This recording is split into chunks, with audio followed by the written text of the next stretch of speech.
Goeiedag, my naam is Adrie en ek groet jou vanuit Sedgefield, die mosaïekdorp.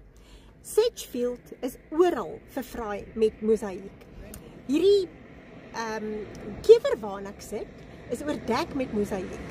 Dis 'n toeristebaken en attraksie en vele toeriste het al hier gesit om foto's van hulle self te laat neem. As jy die kewer van naby beskou, kan jy nie help om jou te verwonder aan die eindproduk nie. Kyk net hoeveel verskillende mosaïeksteentjies is hier gebruik vir die projek. Hier is soveel detail. Mosaïek as kunsvorm dateer vanaf die 3de millennium voor Christus. Die mediums wat gebruik word, sluit onder andere glas, steen, gebreekte steels en spieëls in. Terloops in my prille jeug het ek mense geken wat bygelowig was oor gebreekte spieëls. Hulle het geglo dat jy jou 7 jaar se ongelukkigheid op die hals haal as jy 'n spieël sou breek. Maar kyk hoe dra die spieeltjies by tot die pragtige geheelbeeld. Dit laat my dink aan die skerwe van ons lewens. Leonard Cohen het gesing, "There's a crack in everything, that's how the light gets in." Inderdaad, ek is van mening dat al die intriges wat ons diepste hartseer oomblikke insluit, van ons mense met meer empatie en medelee maak. Dis byna 'n gegewe dat jy trauma van een of ander aard sal ervaar as jy net oud genoeg word. Niemand van ons is gevrywaar daarteen nie. In die tweede helfte van ons lewens het party van ons al 'n paar hoofstukke voltooi wat nie soos 'n sprokiesverhaal lees nie. Party se voltooide hoofstukke kan selfs as opspraakwekkend beskryf word. Dit maak nie saak hoeveel keer jy geval het nie. Die vraag is, het jy elke keer opgestaan? Dit wat jou breek kan jy bou as jy dit toelaat en raai wat? Al daai skerwe en splinters van jou lewe gaan op die ou einde 'n pragtige lewensmosaïek voortbring. Elke keuse, goed of sleg, was 'n ander mosaïekdeeltjies in jou unieke eindproduk en alles kan harmoniseer as jy met wysheid optree. Die skrywer Oscar Wilde het gesê die lewe boos kuns ver meer na as wat kuns die lewe naboots. Hy het ook gesê, "Be yourself, everyone else is already taken." 2 Korintiërs 4 vers 16 sê, "Daarom gee ons nie moed op nie, maar al vergaan ons uiterlike mens ook, nogtans word ons dag na dag vernuwe." Met alle respek, hierdie vers laat my soms dink aan die uitdrukking, "Oud word is nie vir sissies nie." In 'n samelewing wat soveel klem op jeugdigheid plaas, voel dit dalk vir jou of jy in die tweede helfte van jou lewe onsigbaar is. Wees egter verseker dat jy nie onsigbaar vir God is nie. Hy sien jou gebrokenheid raak. Dit klink dalk na 'n kliseë, maar jy is so uniek dat jy jouself 'n onreg sou aandoen om iemand anders se lewensmosaïek te probeer naboots.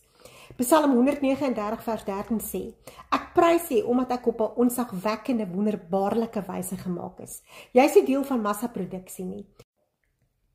Jou DNA is kunstig deur jou Skepper verweef. Onthou ook hoe kortstondig skoonheid is. Dis deeg wat bly staan. Elke plooi bewys immers dat jy geleef het. Hagar, die slavin by wie Abraham 'n kind op Sara se aandrang verwek het, groot fout, het Jahwe in die woestyn in Genesis 16 El Roi, die God wat sien, genoem. Jy is ook nie onsigbaar vir die onsigbare God nie. Hoor hier wat sê 2 Kronieke 16 vers 9. Die Here het sy oë oral op die aarde, sodat hy die kan help wat met hulle hele hart op hom vertrou. Vertroue is egter die kwalifikasie.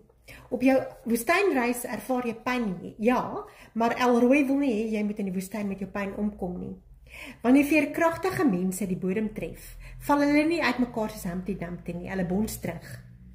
Die apostel Paulus was so 'n persoon. Op elke manier word ons onder druk geplaas, maar ons is nie verpletter nie. Ons is verward, maar nie wanhoopig nie. Ons word vervolg, maar nie in die steek gelaat nie. Platgeslaan, maar nie vernietig nie. 2 Korintiërs 4 vers 8 tot 9, nuwe lewende vertaling. Hoe kan mens dan terugpons sonder om te breek? Wel, konfronteer jou vrese. Vrees is die vyand van groei. 2 Timoteus 1 vers 7 sê vir ons dat God ons nie 'n gees van vreesagtigheid gegee het nie, maar van krag en liefde en selfbeheersing. Jou vrese gaan jou stagneer en jou lewensmosaïek vertraag of selfs tot 'n halt bring. God het soveel meer vir jou in gedagte. Moenie toegee aan vertwyfeling en veral selfbejammering nie. Dieselfde Jesus wat die aarde 2000 jaar gelede fisies bewandel en mense genees het, doen dit vandag nog. Gee jou stikkende hart vir hom. Hy spesialiseer in die heelmaak van harte. Die gebreekte spieëls in jou lewensmosaïek, wat veronderstel was om jou te breek, kan meer skitter as al die ander fasette in jou lewe. Want jy sien, alles het 'n verstrykdatum, ook ons gebrokenheid. Ons is immers reisigers na die beloofde land, waar daar geen gebrokenheid is nie, slegs volmaaktheid, omdat Elroy volmaak is. Herontdek jouself, soos God jou sien. Ontwikkel 'n kan doen houding wat sê, was daar, het dit gedoen, en ek sal oorleef. So, ek hoop al hierdie pragtige mosaïek het jou geïnspireer om jou lewensmosaïek met durf te voltooi. Vertel my van die uitdagings wat jy gedurende hierdie tweede helfte van jou lewe ondervind. So bemoedig ons mekaar. Tot volgende keer. En onthou, die beste kom nog. Shalom.